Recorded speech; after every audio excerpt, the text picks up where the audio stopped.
Mesdames et messieurs, amis de L2A TV, merci de nous retrouver sur ce rendez-vous hebdomadaire du condensé de l'actualité internationale.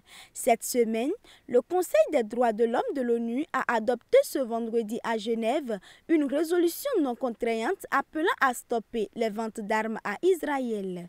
Il s'agit de la première prise de position du Conseil des droits de l'homme sur le conflit.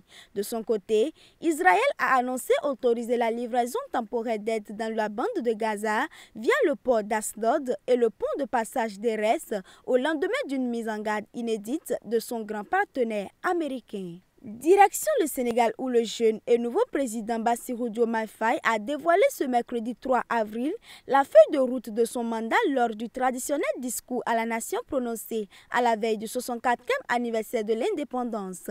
Éducation, création d'emplois, démocratie renforcée, lutte contre la corruption, audit des compagnies minières sont entre autres les préoccupations du nouveau président sénégalais. Mardi soir, l'ancien opposant Ousmane Sonko a été nommé Premier ministre du Sénégal par le nouveau président Bassirou Diomaye Faye selon un décret lu à la télévision publique après son investiture. Un tour au Togo.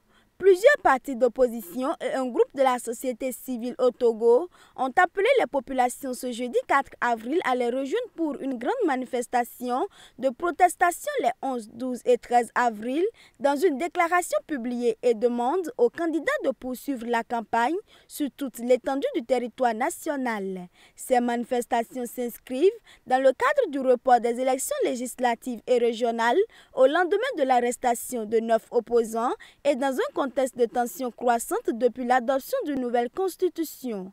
Autre nouvelle dans ce condensé de l'actualité internationale, la Somalie a ordonné ce jeudi 4 avril l'expulsion de l'ambassadeur d'Éthiopie et la fermeture de 2 consulats de ce pays qu'elle accuse d'interférer dans ses affaires intérieures. Dans un communiqué, le gouvernement somalien annonce avoir décidé de la fermeture des représentations éthiopiennes et demande à son ministère des Affaires étrangères d'informer l'ambassadeur du gouvernement éthiopien en République fédérale de Somalie de retourner dans son pays pour des consultations. Ce départ doit s'opérer dans les 72 heures, a précisé le ministre des Affaires étrangères Ali Omar Ali dans un message sur X.